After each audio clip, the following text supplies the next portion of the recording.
बंदी छोड़ सतगुरु रामपाल जी परमेश्वर जी की जय हो। सत्साई भाई और बहनों, दया परमपिता परमेश्वर सारी सृष्टि के रचनहार कुल मालिक सतगुरु रामपाल जी भगवान की, जिनके विशेष आशीर्वाद से, जिनकी विशेष दया दृष्टि से, कृपा दृष्टि से आप और हम सभी साध संगति से जुड़े हुए सत्सेवक भाई बहन, उन्हीं के कर कमलों द्वारा सरलार्थ की गई यथार्थ भक्ति बोध के ऊपर वीडियो बनाकर भक्ति मार्ग के गूढ़ रहस्यों को समझ रहे हैं और अपनी सुरती, अपनी निरति, अपनी श्रद्धा और अपने विश्वास को अपने गुरुदेव भगवान के चरण कमल में दृढ़ बना रहे हैं। भाई और बहनों, इस कलयुग की पिछली पीढ़ी में ये साध संगति का मिलना गुरुदेव भगवान की विशेष वीवीआईपी रजा के बिना संभव नहीं होता है। सतगुरु की शरण में लाखों करोड़ों आत्मा आएंगी, पूरा विश्व आएगा, लेकिन साध संगति केवल उन्हीं आत्माओं को नसीब होगी जिन आत्माओं को परमेश्वर जी ने सतलोक के लिए ट्रेंड करना होगा, तैयार करना होगा।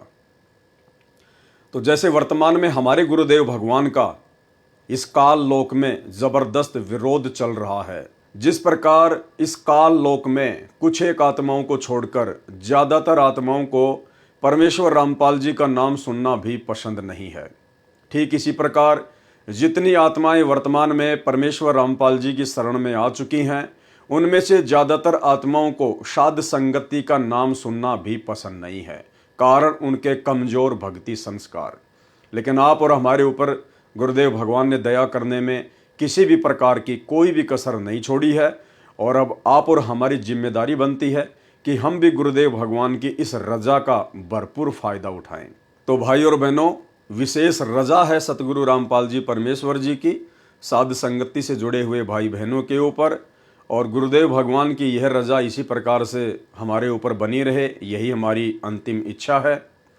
तो अब हम आगे बढ़ेंगे असुर निकंदन रमेणी के सरलार्थ के ऊपर, और आज का जो वीडियो है ये असुर निकंदन रमेणी के सरलार्थ का लास्ट वीडियो है। आज परमेश्वर जी के आशीर्वाद से असुर निकंदन रमेणी का भी सरलार्थ कंप्लीट हो जाएगा। उसके बाद कल रात्रि 9 बजे हम संध्या आरती के सरलार्थ के ऊपर आगे बढ़ेंगे। तो आज के वीडियो में आगे बढ़े उससे पहले गुरुदेव भगवान से आशीर्वाद प्राप्त करेंगे। परमेश्वर हम सबको सद्बुद्धि बख्शे ताकि उन्हीं के कर कमलों द्वारा सरलार्थ किए गए इस गूढ़ ज्ञान को, इस भक्ति बोध के ज्ञान को हम आसानी से समझ सकें। बंदी छोड़ सतगुरु रामपाल जी परमेश्वर जी की जय हो। परमपिता परमात्मा सारी सृष्टि के रचनहार, कुल मालिक, असंख्य ब्रह्मांडों के स्वामी, जगत गुरु, तीनों लोकों में प्रवेश करके सबका भरण पोषण करने वाले राजाधीराज, आत्माधार, नाथों के नाथ, देवों के देव महादेव, सर्वेश्वर महेश्वर, मृत्युंजय, अजरो अमर, आदि अनादि सनातनी प्रभु, जगत पिता जगदीश्वर, श्री श्री 1008 की उपाधि के वास्तविक अधिकारी, अकाल मूर्त शब्द स्वरूपी राम वासुदेव सर्वगतम ब्रह्म, परम पूज्य, प्रथम पूज्य, परम संत, परम पुरुष, परम धनी, परम दयालु, सत्य कबीर, हक्का कबीर, अल्लाहु कबीर, अल्लाहु अकबर, बाखबर, अल्लाह ताला, जगत के तारणहार, जगत के मुक्तिदाता, जगत के जगन्नाथ, हारे के सहारे, हिंदुओं के राम, मुसलमानों के अल्लाह, सिखों के वाहिगुरु, ईसाइयों के मसीह, दया के सागर दया निधि, करुणा के सागर करुणा निधि, स्वयंभू परिभू, संकट मोचन, कष्ट हरण, मंगल करण, दुख भंजन, अविगत कबीर, निर्विकार निर्विषम परमात्मा, अलय अलेख सतगुरु, आदि अनादि सतगुरु, असली मर्यादा पुरुषोत्तम, असली राम, असली कृष्ण, असली घनश्याम, राजाओं के राजा, महाराजाओं के महाराजा, शहंशाहों के शहंशाह, सम्राटों के सम्राट, भगवानों के भगवान, अल्लाहों के अल्लाह, प्रभुओं के प्रभु, मसीहाओं के मसीह, सच्चे वाहिगुरु, बाबाओं के बाबा, पीरों के पीर, सेठों के सेठ, जगत सेठ, सावड़सा सेठ, सर्वगुण संपन्न, अनंत कोटि कलाओं के स्वामी, अनंत कोटि ब्रह्मांडों के नायक, योगियों में महायोगी, ध्यानियों में महाध्यानी, सिद्धों में परम सिद्ध, ज्ञानियों में तत्व ज्ञानी, ब्रह्म ज्ञानी, महाज्ञानी, परम ज्ञानी, सर्वश्रेष्ठ ज्ञानी, विज्ञानी, युवा कबीर, समरथ कबीर, असमवात, अमित ओझा, सच्चे रहनुमा, करीम अल्लाह, सुभान अल्लाह, दुनिया के अंतिम पैगंबर, 8 सितंबर 1951 से गांव धनाना, जिला सोनीपत, हरियाणा, भारतवर्ष की पावन भूमि पर प्रकट रियल कल की भगवान, रियल श्री नारायण साकार हरि श्री बाबा साहेब संत शिरोमणि सतगुरु रामपाल जी परमेश्वर जी के चरण कमल में अनंत कोटि दंडवत प्रणाम। परमेश्वर जी हम सबको सद्बुद्धि बख्शे और हम सबको परमेश्वर जी के कर कमलों द्वारा सरलार्थ किया गया यह सरलार्थ अच्छे से समझ में आए। तो भाई और बहनों, ये लास्ट वीडियो है असुर निकंदर नमैनी के ऊपर, और ये जो वाणी है एता गुप्ता रासा पढ़ेगा सो चढ़ेगा, यहाँ से हम शुरू करेंगे। तो परमेश्वर क्या कह रहे हैं? एता गुप्ता रासा पढ़ेगा सो चढ़ेगा।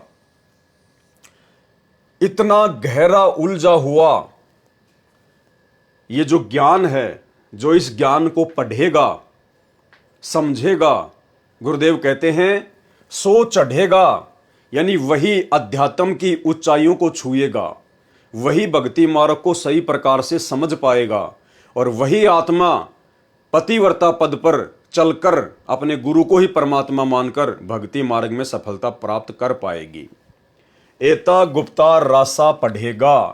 तो कौन सा वो उलझा हुआ ज्ञान, कौन सी वो अनसुलझी हुई बातें जो आज से पहले पहेलियां बनी हुई थी, आज से पहले आप और हमने जितना भी सरलार्थ गुरुदेव भगवान के आशीर्वाद से नित्य नियम का और असुर निकंदन रमैनी का पढ़ा है, समझा है, गुरुदेव भगवान कहते हैं जो इसको समझ जाएगा कि आप लोगों को मनुष्य जन्म क्यों मिला है, आप लोगों का मुख्य मकसद क्या है, आपके गुरुदेव भगवान कौन है, आपने अपने गुरुदेव भगवान के चरणों में किस प्रकार से लगन लगानी है, आपने कितनी अटूट श्रद्धा अपने गुरुदेव के प्रति दिखानी है, यही तो सारी बातें गुरुदेव भगवान ने हमारे को नित्य नियम के सरलार्थ में बताई हैं, समझाई हैं।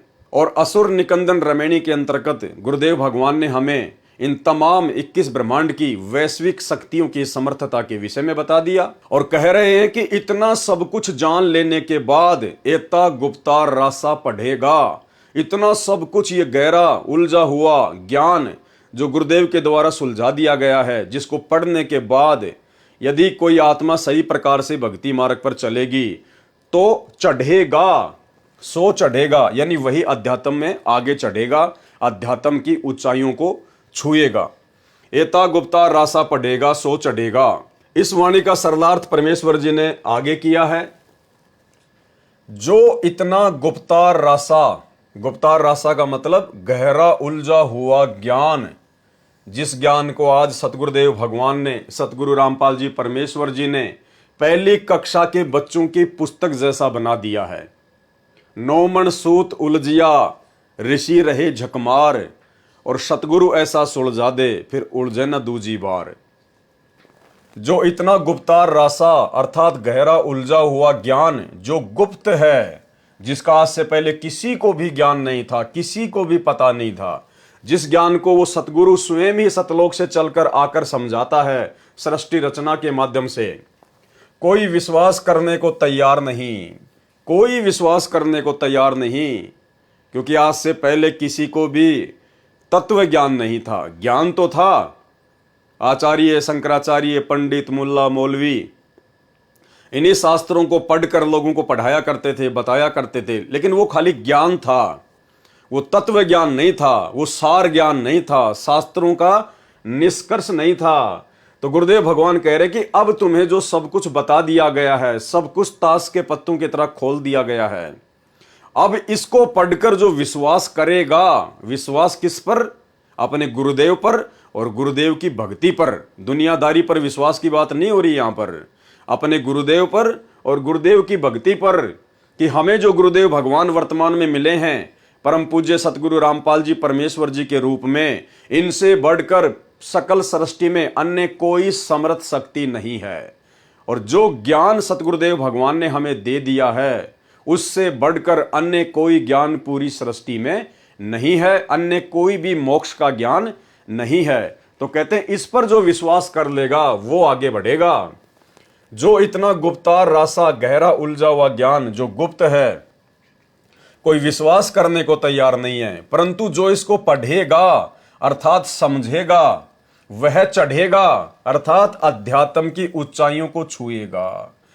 क्योंकि जो पढ़ेगा और गुरुदेव की दया हुई तो वो समझ जाएगा, और समझेगा तो फिर समझने के बाद तो आगे बढ़ेगा, पीछे मुड़ने का तो काम है ही नहीं।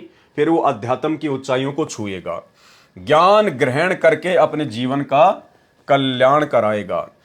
और भाई और बहनों, सतगुरु रामपाल जी परमेश्वर जी के इस अथाह समुद्र से भी गहरे गूढ़ तत्व ज्ञान को समझने की जो दया वर्तमान में साध संगत वाले भाई बहनों पर हुई है, उसके लिए गुरुदेव भगवान का जितना धन्यवाद किया जाए उतना कम है।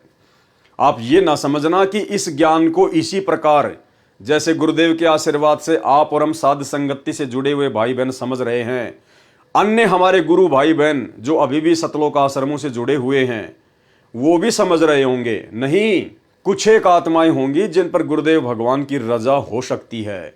अन्यथा भाई और बहनों, ये ज्ञान जो आप और हमारी बुद्धि में परमात्मा ने डाल दिया, ये ज्ञान उन आत्माओं के आसपास भी नहीं है। वो केवल फॉर्मलिटी के भगत हैं, केवल नाम के भगत हैं। गुरुदेव का नाम लेकर आप उनसे चाहे कुछ भी भक्ति विरुद्ध कर्म करवा लो, वो तैयार रहते हैं, सोच विचार नहीं करते बिल्कुल भी। एक पीला पर्चा निकाल कर उसमें जय बंदी छोड़ की सतगुरुदेव जी का आदेश, ये 4 लाइन लिखकर आप नीचे चाहे कांग्रेस का सपोर्ट करवा लो, चाहे बीजेपी का सपोर्ट करवा लो, कुछ भी करवा लो, नो ऑब्जेक्शन। तो ये दया केवल आप और हमारे ऊपर हुई है। और दास आपको एक उदाहरण देकर समझाना चाहेगा कि क्यों ये ज्ञान सतलोक आश्रम मैनेजमेंट हरियाणा वालों को समझ में नहीं आ रहा। हाल ही ये कावड़ यात्रा का दौर जारी है, जो कि एक शास्त्र विरुद्ध साधना है। भगवान शंकर की जीवनी में या श्री शंकर पुराण में या अन्य जितने भी भगवान शंकर की जीवनी से संबंधित जो पुस्तकें हैं, उनमें किसी में भी कावड़ यात्रा का कोई जिक्र नहीं है। इस प्रकार की भक्ति साधना का कोई उल्लेख नहीं है। तो उसके लिए सतलोक आश्रम मैनेजमेंट हरियाणा से जुड़े हुए भाई बहन और सतलोक आश्रम मैनेजमेंट हरियाणा के जो प्रतिनिधि हैं, वो पोस्टर वगैरह बना कर डालते हैं सोशल मीडिया पर, वीडियो बना कर डालते हैं कि ये शास्त्र विरुद्ध साधना है और ये कावड़ वगैरह लाने से कोई फायदा नहीं है किसी भी प्रकार का, किसी भी शास्त्र में इसका कोई उल्लेख नहीं है। तो उनकी इस प्रकार की ये बचकाना बातें सुनकर, उनकी पोस्ट वगैरह देखकर मुझे बड़ा आश्चर्य हुआ, क्योंकि उन लोगों के मुख से इस प्रकार की शिक्षा अच्छी नहीं लगती। क्यों नहीं लगती? क्योंकि ये लोग तो खुद आन उपासना में दुनिया का सहयोग करते हैं, सतलोक आश्रम मैनेजमेंट हरियाणा वाले। और जो व्यक्ति खुद आन उपासना में आन उपासकों का सहयोग करता हो, जो व्यक्ति आन उपासना को बढ़ावा देता हो, उसके मुख से इस प्रकार की बातें शोभा नहीं देती है। आपको पता होगा, आज से 4-5 महीने पहले उत्तर प्रदेश के अयोध्या में श्री राम मंदिर के पास में इन्होंने श्री राम पुजारियों के लिए, विष्णु पुजारियों के लिए, उन आन उपासकों के लिए काफी दिन तक भंडारे की व्यवस्था की थी। यानी इनका कहना था कि भाई श्री राम पुजारियों, श्री रामचंद्र जी को मत छोड़ देना, विष्णु जी को मत छोड़ देना, ये बहुत अच्छी साधना है, तुम अयोध्या में आते रहो और हम तुम्हारे लिए हर प्रकार की व्यवस्था करते रहेंगे, तुम खाने पीने की बिल्कुल भी टेंशन मत लेना, लेकिन श्री रामचंद्र जी की भक्ति मत छोड़ना। इन्होंने कोई भी संदेश सतगुरु रामपाल जी परमेश्वर जी का जब तक इनका भंडारा चला, इन्होंने किसी को नहीं दिया। एक भी पुस्तक इन्होंने वहां पर संत रामपाल जी की किसी भी आन उपासकों को नहीं दी, क्योंकि इनको अच्छे से पता था कि यदि हम यहां श्री रामचंद्र जी के खिलाफ बोलेंगे, जो सतगुरु रामपाल जी परमेश्वर जी ने अपने सत्संगों में सच्चाई बताई है, यदि हम वो सच्चाई यहां बताएंगे तो हमारी खोपड़ी के बाल भी नहीं मिलेंगे। इन्होंने कोई पुस्तक नहीं बांटी, ना संगत को अयोध्या में बुलाया पुस्तक सेवा के लिए, और उल्टा इन्होंने एक पीला पर्चा निकालकर संगत में आदेश जारी कर दिया कि अयोध्या भंडारे में केवल वही भगत आए जिनकी सेवा लगी है, आम संगत अयोध्या में ना आए। अरे भाई, तुम्हें उस समय मानते हम भगत कि वास्तव में तुम्हें ज्ञान है और तुम सतगुरु रामपाल जी भगवान के दृढ़ भगत हो और तुम्हारा मकसद केवल ज्ञान प्रचार करना है। जब तुम उन श्री राम उपासकों को जो वहां पर भंडारा कर रहे थे, उनको तुम बताते, समझाते कि भाई तू क्यों इतनी दूर से चलकर फालतू में अपने पैर तोड़ के आया है, क्यों अपना समय और पैसा बर्बाद करके आया है। ये श्री रामचंद्र जी परमात्मा नहीं है, भगवान नहीं है, इनसे मोक्ष नहीं होना। ये तो ना जाने कितनी बार मर चुके हैं और मरने के बाद गधे कुत्ते सूअर बनते हैं। मैं तुम्हें उस समय मानता भगत कि वास्तव में तुम संत रामपाल जी के दृढ़ भगत हो और तुम्हारा मकसद केवल शास्त्र विरुद्ध साधना को जड़ से समाप्त करने का है और संत रामपाल जी के मिशन में कंधे से कंधा मिलाकर उनका सहयोग करने का है। लेकिन इस प्रकार की ज्ञान आधारित बातें तो तुम्हारे मुख से एक भी नहीं निकली। तो जब ये कावड़ यात्रा शुरू हुई, ये लोग कावड़ यात्रा को जो है शास्त्र विरुद्ध साधना बताने लगे, तो मुझे बड़ा आश्चर्य हुआ कि मुझे तो उम्मीद थी कि ये लोग हो सकता है रोड पर भंडारा लगाएंगे उनके लिए। जिस प्रकार इन्होंने श्री राम जन्मभूमि अयोध्या में आने वाले आन उपासकों के लिए भंडारा लगाया था, तो मुझे तो उम्मीद थी कि ये लोग भंडारा लगाएंगे हरिद्वार में श्री शंकर जी के भक्तों के लिए। लेकिन पता नहीं इन लोगों की क्या मजबूरी रही जिसके चलते ये लोग भंडारा नहीं लगा पाए।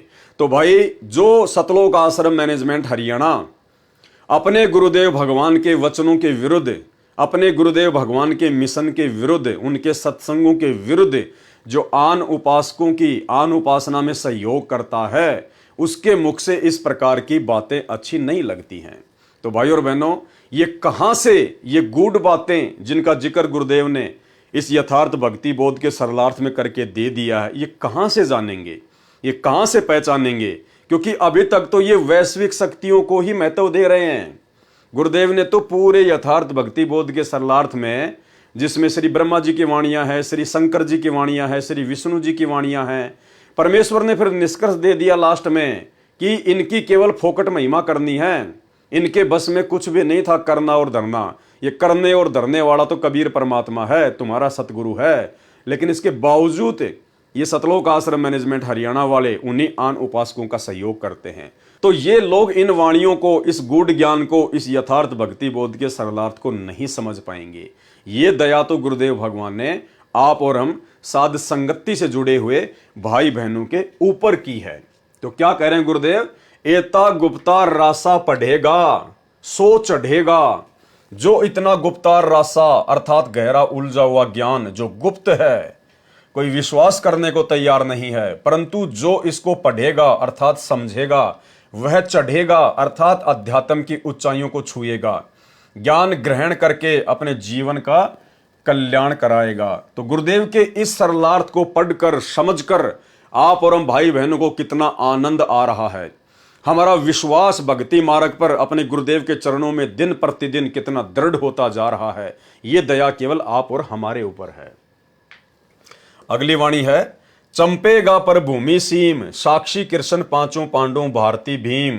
परमेश्वर महाभारत के युद्ध का उदाहरण देकर आगाह कर रहे हैं कि यदि कोई नाजायज तरीके से किसी को दुखी करेगा या किसी की भूमि वगैरह पे कब्जा करेगा, तो कहते हैं उनकी भी वही हालत होगी जो हालत महाभारत के युद्ध में कौरवों की हुई। और पांडव इसके साक्षी हैं, क्योंकि कौरवों ने जबरदस्ती छलबल करके जुए में उनको हराकर और उनकी भूमि पर यानी उनके हक के राज्य पर उन्होंने जबरदस्ती कब्जा किया था, जिसका क्या नतीजा हुआ? चंपेगा यानी हड़पेगा, जबरदस्ती यदि कोई कब्जा करेगा। चंपेगा पर भूमि सीम, पर यानी दूसरे की, भूमि यानी जमीन, सीम यानी जैसे गांव के आसपास की जो जमीन होती है, जैसे कोई गांव है और उस गांव की जमीन मान लीजिए 1000 बीघा है, तो जहां तक उस गांव की जमीन है उसको सीम भी बोलते हैं, उसको जो है काकड़ भी बोलते हैं। यानी जहां पर गांव की जमीन का लास्ट जो स्थान होता है उसको कहते हैं सीम। चंपेगा पर भूमि सीम, साक्षी कृष्ण पांचों पांडव भारती भीम। परमात्मा कहते हैं इस बात के साक्षी पांचों पांडव हैं। इस वाणी में सतर्क किया है कि यदि कोई व्यक्ति या राजा पर भूमि सीम चंपेगा अर्थात किसी दूसरे की जमीन तथा सीमा को चंपेगा अर्थात कब्जा करेगा, उसकी वही दशा होगी जो कौरवों की हुई। इसके साक्षी अर्थात गवाह पांचों पांडव हैं। उनमें भीम भारती लड़ाकू योद्धा है, अर्थात महाभारत की कथा इसी बात की जीवित तस्वीर है। अब भाई और बहनों, हमने इसको आध्यात्मिक दृष्टि से लेना है। और इसका आध्यात्मिक पहलू क्या है? जैसे आप और हम सत्सेवक भाई बहन अपने गुरुदेव भगवान की महिमा करते हैं, अपने गुरुदेव भगवान की महिमा को जन जन को सुनाने के लिए, भगत भाई बहनों को बीच में बैठाकर विशेष ज्ञान चर्चा करने के लिए, गुरुदेव के सत्संगों के ऊपर विशेष चर्चा करने के लिए आप और हम भाई बहन साध संगतियां किया करते हैं। लेकिन बीच में आपने देखा कि सतलोक आश्रम मैनेजमेंट हरियाणा काल प्रेरणा से जबरदस्ती बिना किसी बात के ना हम उनको कभी न्योता देते थे, ना हम कोई उनके खिलाफ कोई काम करते थे। हम केवल अपने गुरु जी की महिमा करते थे। लेकिन इन लोगों को बिल्कुल भी रास नहीं आता था और काल प्रेरणा से इन्होंने हमारी हर साध संगति में लगभग हर साध संगति में व्यवधान डालने का प्रयास किया। कभी ये खुद आ जाते लेके लठ, तो कभी ये पुलिस प्रशासन को बीच में डाल देते। हर बार इन्होंने हमारा विरोध किया, यानी इन्होंने जबरदस्ती हमारे को परेशान करने का कुप्रयास किया। तो परमेश्वर कहते हैं जो अगर जबरदस्ती किसी के साथ में करेगा तो उसके साथ में आने वाले समय में ऐसा ही बनेगा। अगली वाणी है, द्रौपदी के खप्पर में मेदनी समायसी, 64 योगनी मंगल गायसी।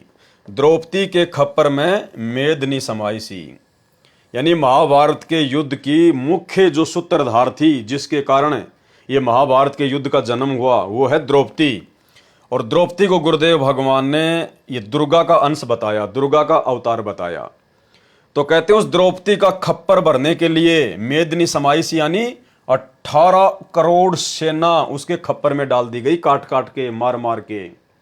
और 64 योगनी मंगल गायसी, और उसके बाद 64 योगनियां, ये कोई देवियां होती हैं, ये फिर मंगल गान गाने लगी खुश हो के। महाभारत की घटना को फिर संक्षेप में बताया है कि जो राजा या प्रजाजन किसी की जमीन राज पर कब्जा करेगा, जैसे द्रौपदी ने खप्पर ले रखा था, केस खोल दिए थे, अपने 5 पतियों से कह दिया था कि जिस दिन दुशासन का वध किया जाएगा तब ये केस बांधूंगी, तब मैं अपने बाल बांधूंगी, अपनी चोटी बांधूंगी। उसकी जिद के कारण उसका खप्पर भरने के लिए मेदनी अर्थात सेना मारी गई और सब सर्वनाश हो लिया था। उस समय 64 जोगनियों ने मंगल राग गाए थे, खुशी मनाई थी। इसी प्रकार यदि कोई गलती करेगा तो और द्रौपदी बनकर ऐसा नाश कराएगी, फिर 64 जोगनी मंगल गान गाएगी। यानी हम भक्तों को भी अपने सामाजिक जीवन में परमात्मा विशेष तौर पर आगाह कर रहे हैं कि जैसे भक्तों का भाई बंटवारा होता है, जमीन का बंटवारा होता है, संपत्ति का बंटवारा होता है, तो भक्तों ने अपने हक के अलावा दूसरे का 1% भी हक नहीं मारना है। जितना हमारे भाग्य में है, जितना हमारे हिस्से में है, केवल उतना ही हमने स्वीकार करना है। और भगत को तो यदि कोई नीचे भी दबाना चाहे, नीचे भी झुकाना चाहे, यदि 19-20 भी भगत के साथ में करना चाहे, तो भगत ने लड़ाई झगड़ा नहीं करना चाहिए, राग द्वेष नहीं करना चाहिए। परमात्मा का प्रसाद मानकर जितना भाग्य में है उतना स्वीकार कर लेना चाहिए। क्योंकि ये जमीन, ये जायदाद, ये संपत्ति हमारा पेट नहीं भरेगी, हमारा साथ नहीं देगी। कल को जब अकाल पड़ जाएगा उस समय ये जमीन आपको खाने को नहीं देगी। वो पैसा, वो घर में रखा हुआ कैश, वो सोना चांदी आपके पेट की भूख नहीं मिटाएगी। आपके सतगुरु के आशीर्वाद से और आपकी भक्ति से आपका कल्याण होगा। आपके हर कार्य को परमात्मा सफल बनाएंगे। तो भक्तों ने हर स्थिति में संयम दिखाना चाहिए। वाणी, वज्रबाण का ताला राक्षस सिर ठोकसी। परमात्मा कहते हैं वज्रबाण का ताला, वज्रबाण यानी तत्व ज्ञान रूपी अस्त्र शस्त्र, और राक्षस सिर ठोकसी, राक्षस यहां पर अभिप्राय है अज्ञान। यानी जो भगत होगा, सतगुरु का शिष्य होगा, वो व्यर्थ के लड़ाई झगड़ों में नहीं पड़ता। वो किसी भी चीज का समाधान वो कैसे निकालेगा? अपने सतगुरुदेव भगवान के द्वारा दिया गया जो तत्व ज्ञान है वो भगत का वज्रबाण है, वो भगत के अस्त्र और शस्त्र हैं, जिनका प्रयोग करते हुए राक्षस सिर ठोकसी, यानी अज्ञान के ऊपर जो है प्रहार किया जाएगा, यानी ज्ञान आधार से निर्णय लिया जाएगा। वज्रबाण का ताला राक्षस सिर ठोकसी, और दक्खन के दल उत्तर को झोंकसी। और जब हम सतगुरु की भक्ति करेंगे तो सतगुरु क्या करेगा? ज्ञान देकर हमारे मजबूत संस्कार बनाएगा। यानी हमारे जो दबे हुए जो संस्कार हैं परमात्मा उनको ऊपर उठाएगा। दक्खन के दल का मतलब होता है नीचे दबे हुए हमारे संस्कार। उत्तर को झोंकसी यानी परमात्मा ऊपर को उठाएगा। यहां पर दक्खन और उत्तर का मतलब ये दिशाओं से नहीं है। दक्खन के दल का मतलब है भगत के नीचे दबे हुए भक्ति संस्कार, जो आज से पहले ऊपर नहीं आ रहे थे। जब तक हम सतगुरु की शरण में नहीं आए तो हमारे भक्ति संस्कार नीचे दबे हुए थे, और जैसे हम सतगुरु की शरण में आए तो हमारे भक्ति संस्कार उनसे उपदेश लेते ही ऊपर को आ गए। हमारे अंदर भक्ति के लक्षण, भगत के लक्षण जो है वो प्रकट होने लग गए। वज्रबाण का ताला राक्षस सिर ठोकसी, दखन के दल उत्तर को झोंकसी। सरलार्थ, वज्रबाण अर्थात सत्य ज्ञान रूपी शस्त्र का ताल यानी प्रहार राक्षस रूपी अज्ञान के सिर पर ठोकसी अर्थात मारेगा। सतगुरु क्या करेगा? सतगुरु दक्षिण अर्थात नीचे दबे हुए शुभ संस्कार, उत्तर यानी उत्तर को झोंकसी अर्थात ऊपर की ओर उठाए जाएंगे। भावार्थ है कि शुभ संस्कार ज्ञान द्वारा प्रेरित करके उभारेगा। कौन उभारेगा? सतगुरु उभारेगा। वाणी, दिल्ली मंडल राज त्रिकुट को साधसी, यह लीला प्रमाण जो सतगुरु को आराधसी। अर्थ क्या किया है गुरुदेव ने? दिल्ली मंडल में जन्मा सतगुरु। अब देखो वाणी में तो कहीं भी जन्म शब्द नहीं है, लेकिन आपको पता है कि परमेश्वर अपने आप को छुपाएंगे, क्योंकि परमेश्वर बहुत सारी भूमिकाएं निभा रहे हैं। साहिब से सतगुरु भये, सतगुरु से भये संत, धर धर वेख विशाल अंग, खेल आदि और अंत। तुम साहिब तुम संत हो, तुम सतगुरु तुम हंस, गरीब दास तेरे रूप बिना और न दूजा अंश। अर्थात गुरुदेव भगवान वर्तमान में स्वयं के विषय में ये नहीं कहेंगे कि भाई मैं स्वयंभू हूं या मैं जो है प्रकट हुआ हूं। ये आप और हमें भली बात ही पता चल चुका है। दिल्ली मंडल राज त्रिकुट को साधसी, दिल्ली मंडल में जन्मा सतगुरु क्या करेगा? त्रिकुटी की साधना का राज अर्थात रहस्य बताएगा। कौन बता सकता है त्रिकुटी की साधना का राज और रहस्य? स्वयं वो बता सकता है जो कबीर होगा, जो स्वयं समर्थ होगा, सतलोक का बादशाह होगा।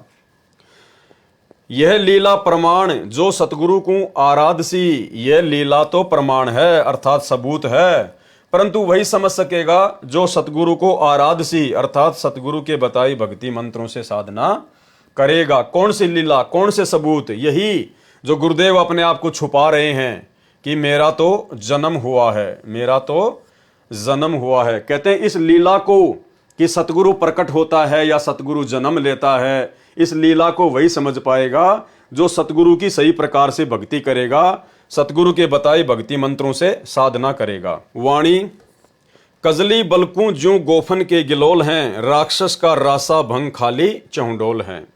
क्या अनुवाद किया गुरुदेव ने?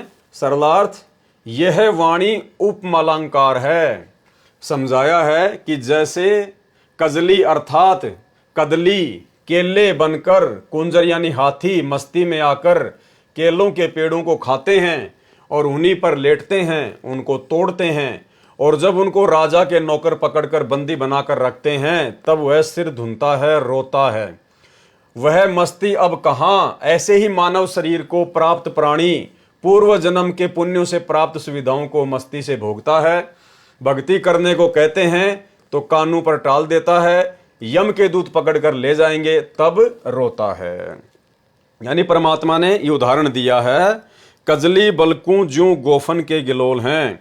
जिस प्रकार हाथी मस्ती में केलों के पेड़ों के ऊपर मस्ती करता है, लौटता है, खाता है, ऐश करता है, और जब राजा के नौकर आकर उसको पकड़ते हैं, उसको जो है जेल में डाल देते हैं, उसके बाद फिर वो भूख प्यास से तड़पता है, बिलबिलाता है, फिर उसको याद आता है, फिर वो सिर धुनता है। तो इसी प्रकार गुरुदेव भगवान आप और हमें समझा रहे हैं कि ठीक इसी प्रकार ये मनुष्य जन्म प्राप्त करके केवल इन सांसारिक विषय वासनाओं में डूबने और मरने के लिए नहीं मिला है, परमात्मा प्राप्ति के लिए मिला है। इसलिए हम उस हाथी की तरह गलती ना करें और परमात्मा प्राप्ति के मार्ग में आगे बढ़ें।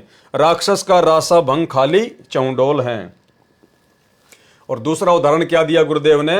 गोफन कहते हैं एक पतली रस्सी से बनाई गई चिड़िया आदि पक्षियों को बाजरे ज्वार की फसल को खाने से बचाने के लिए काम में लाई जाती है।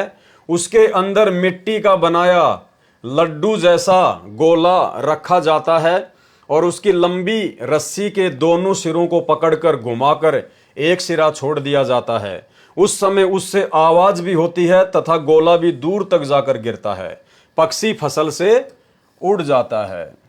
भावार्थ है कि आपका मानव जीवन रूपी फसल को विषय विकार खा रहे हैं, आपकी गोफन नाम रूपी गोले बिना खाली हैं, आपका जीवन नष्ट हो रहा है। दूसरा उदाहरण गिलोल का दिया है, उसका भी यही मकसद होता है। यानी परमेश्वर जी हमें समझाना चाहते हैं श्वासों की कीमत, इस मानव जन्म की कीमत। और एक सत्संग में गुरुदेव भगवान ने हमें छोटी सी कथा के माध्यम से एक बात बताई, श्वासों की कीमत को समझाया कि कहीं ऐसा ना हो कि बाद में फिर हमारे को पछताना पड़े। एक समय एक किसान था, वो खेत में इसी प्रकार से अपनी बाजरे की रखवाली के लिए, अपनी फसल की रखवाली के लिए जाता था, और पास में ही एक जो है वो नदी बहा करती थी, उसमें पानी था, और वहाँ से वो कुछ जो है पत्थर उठा के ले आया, गोल गोल गोल गोल। उसने देखा कि बहुत अच्छे पत्थर हैं, और इन पत्थरों से मैं जो है वो गिलोल में डाल के और मैं ये चिड़ियाँ वगैरह जो है मेरी फसल से दूर भगाऊंगा मैं। तो उसने वही किया। वो छोटे छोटे वो पत्थर थे, गोल गोल बड़े अच्छे, उसको पता नहीं था ये क्या है। वो वहाँ से उठा के 150 ले आया और अपने खेत में आ गया। अब वहाँ से उसको डाल के वो गिलोल में और ऐसे मारने लगा, जहाँ भी कोई चिड़िया बैठे, कोई कबूतर बैठे, तो उनको मारने के लिए, उनको उड़ाने के लिए वो फिर वो पत्थर उठाए गोल गोल और उसमें वो गिलोल में लगाए और ऐसे जोर से छोड़ दे। दूसरी तरफ वो नदी बह रही थी जहाँ से वो लाए था उठा के पत्थर। अब जैसे ही वो मारे, वो पत्थर सीधा उस नदी में जाके गिरे और वो बह जाए। तो ऐसे करते करते लगभग उसने सारे पत्थर जो है उसने नदी में फेंक दिए। मुश्किल से 2-4 ही जो गोल गोल पत्थर थे वो उसके पास में रखे हुए थे। बहुत ही वो गरीब था बेचारा। और उसकी जो पत्नी थी दोपहर में उसका खाना ले आई, साथ में उसका छोटा बच्चा था, वो आ गया। किसान खाना खाने लग गया, बच्चा जो है वो खेलते खेलते खेलते खेलते पत्थर हाथ में ले लिए। और जब उसकी माँ वापस जाने लगी तो उस बच्चे ने एक पत्थर जो है वो अपनी जेब में डाल लिया, पत्थर समझकर। घर पे आ गई वापस। अब कुछ भी दाना नहीं, कोई अनाज नहीं। वो एक दुकान पे गई, एक लाला जी के पास में, बच्चा साथ में था, बच्चे के हाथ में वो पत्थर था। तो लाला जी से कहने लगे, लाला जी मुझे कुछ आटा वगैरह, दाल वगैरह उधार दे दीजिए। तो लाला जी ने कहा, भाई तुम्हारी पहले बहुत ज़्यादा उधार हो रही है, मैं बिल्कुल भी नहीं दूंगा, पहले का हिसाब चुकती करो। और बच्चे के हाथ में जो है वो पत्थर था, वो चमकीला सा। और उधर लाला जी के पास में उसका कोई रिश्तेदार आया हुआ था, वो भी कोई व्यापारी था। तो उस बहन ने कहा कि लाला जी पैसे तो मेरे पास फिलहाल नहीं हैं, ये पत्थर बहुत चमकीला है, बहुत अच्छा है, आप अगर ये पत्थर आपके काम का हो तो आप इसका कोई बाट वाट बना लेना, अपना कोई तोलने का, कोई 100 ग्राम या 200 ग्राम की जगह आप इसको काम में ले लेना, अपना जो है बट्टा बना लेना इसकी जगह। और बोला मुझे कुछ दे दो। तो उस बनिया ने कहा कि मेरे पत्थर क्या काम का, मैं क्या करूंगा इस पत्थर का, मुझे तो पैसे चाहिए।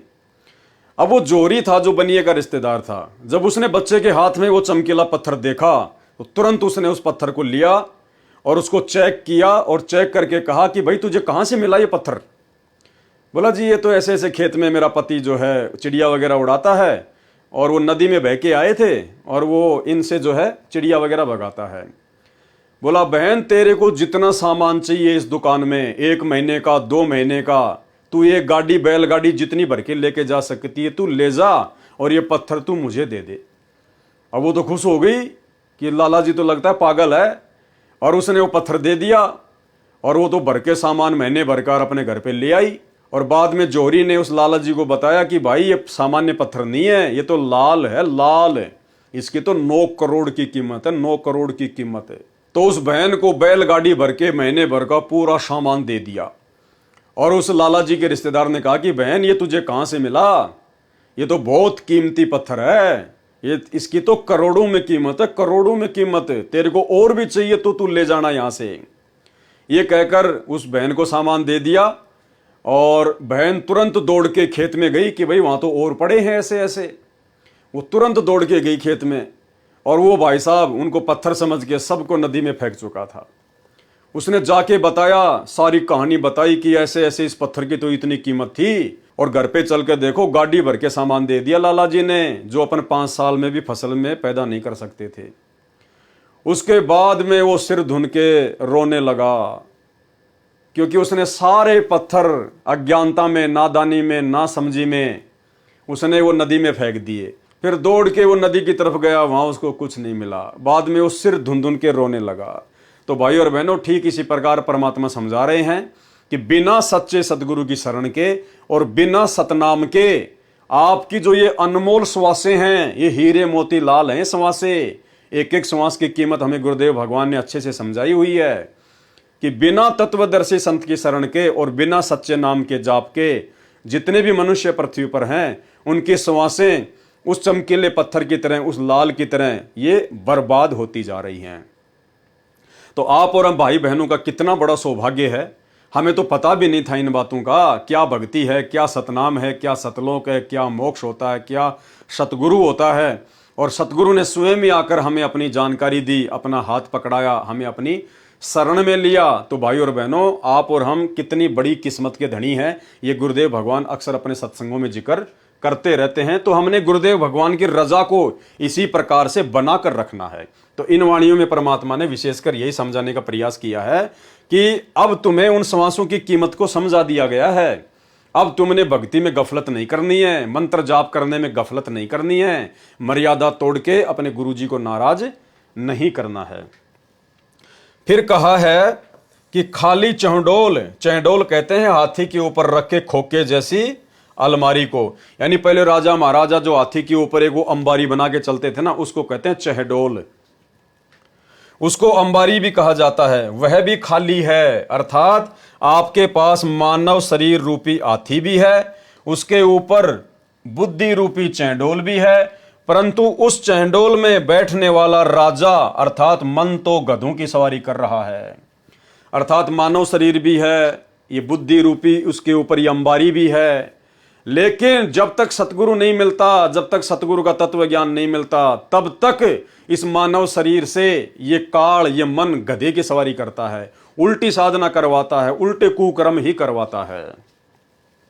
भावार्थ है कि तत्व ज्ञान के अभाव से मानव भक्ति रूपी हाथी को छोड़कर संसार की अस्थायी महिमा प्राप्त करने में लगा रहता है। यानी काल प्रेरणा से 2 के 4 बनाने में, एक प्लाट ले लिया दूसरा ले लूं, वो बिल्डिंग बना ली, एक बिल्डिंग और ले लूं, कार ले लूं, कोठी ले लूं, यानी अनावश्यक वस्तुओं के संग्रह में इंसान अपना जन्म बर्बाद कर देता है। उसके हाथी का चैंडोल खाली पड़ा है, अर्थात भक्ति बिना मनुष्य का वास्तविक कार्य अधूरा तथा व्यर्थ है। और आप और हमारा वो कार्य परमेश्वर जी ने सफल बना दिया, ये सत भक्ति देकर, अपनी शरण में लेकर, अनमोल ज्ञान देकर। तो ऐसे गुरुदेव भगवान का जितना धन्यवाद किया जाए उतना ही थोड़ा है। वाणी नी कलंक अंश लीला कालंदर कुमार सी, अर्ध लाख वर्ष बाकी दाने और दूतों को श्रृंगार सी। ये श्री विष्णु जी का जो अवतार आएगा, 10वां अवतार नी कलंक नाम से कलयुग के अंत में, उसके विषय में परमात्मा बता रहे हैं। कलयुग के अंत में मानव भक्तिहीन, चरित्रहीन तथा कृतघ्नी हो जाएगा कि नी कलंक यानी कल की अवतार रूप में विष्णु जी का अंश आएगा। वह कालंदर नाम के दुखदाई राक्षस को मारेगा, फिर 50,000 वर्ष तक बाकी राक्षसों को तथा दूतों निंदकों को मारेगा। नी कलंक अंश लीला कालंदर कुमारसी, अर्ध लाख वर्ष बाकी, अर्ध लाख यानी 50,000 वर्ष तक वो दूसरे दूतों को, जो कि लोगों को जो परेशान करेंगे, जो लोगों को दुख देंगे, जो भक्ति नहीं करने देंगे, कहते हैं फिर वो उनको मारेगा। वह कालंदर नामक दुखदाई राक्षस को मारेगा, फिर 50,000 वर्ष तक बाकी राक्षसों को तथा दूतों निंदकों को मारेगा। वाणी कलयुग की आदि में चाणोर कंस मारे थे, कलयुग की आदि में चाणोर कंस मारे थे, और त्रेता की आदि में हिरणाकुश पछारे थे।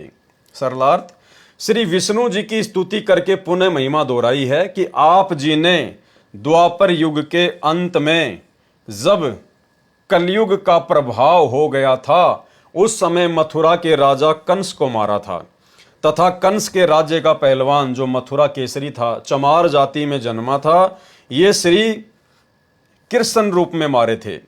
यानी श्री विष्णु जी ने श्री कृष्ण के रूप में मारे थे। लेकिन सच्चाई तो आप और हमें इस तत्व ज्ञान से गुरुदेव ने बताई है कि वो शक्ति प्रदान करने वाले सतगुरु ही थे। कौन थे? सतगुरु। सतयुग के अंत में त्रेता युग का प्रभाव होने लगा था, उस समय हिरणाकुश को नरसिंह रूप धारण करके मारा था। यानी महिमा श्री विष्णु जी की जा रही है, लेकिन असल में वो सारे काम करने वाले कौन थे? गुरुदेव भगवान। नरसिंह रूप धरे गुरु राया और हिरणाकुश को मारण धाया।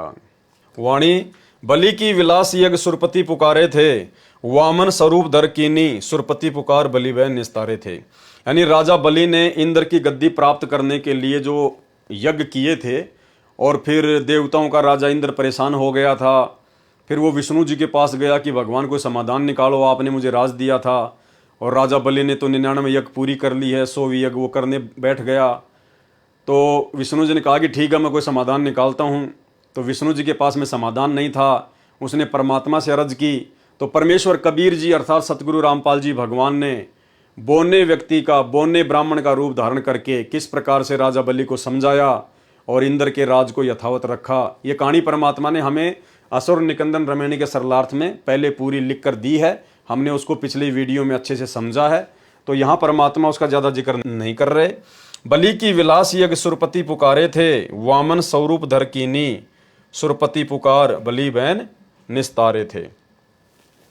सरलार्थ, इसमें श्री विष्णु जी की महिमा का गुणगान है। बलि राजा की यज्ञ वाला प्रकरण है, जो वाणी संख्या 66 का सरलार्थ पढ़ें, अर्थात हम लोग पहले इसको पूरी कहानी को पढ़ चुके हैं। वाणी, कलयुग की आदि में 12 सदी की अंत है, दूल्हे दयाल देव जानत कोई संत भेव योही वाला कंत है। कलयुग की आदि में 12 सदी की अंत है, यानी परमात्मा समझाना चाहते हैं जब भी कोई युग समाप्त होने वाला होता है, उससे 1200 वर्ष पहले नेक्स्ट युग का प्रभाव शुरू हो जाता है।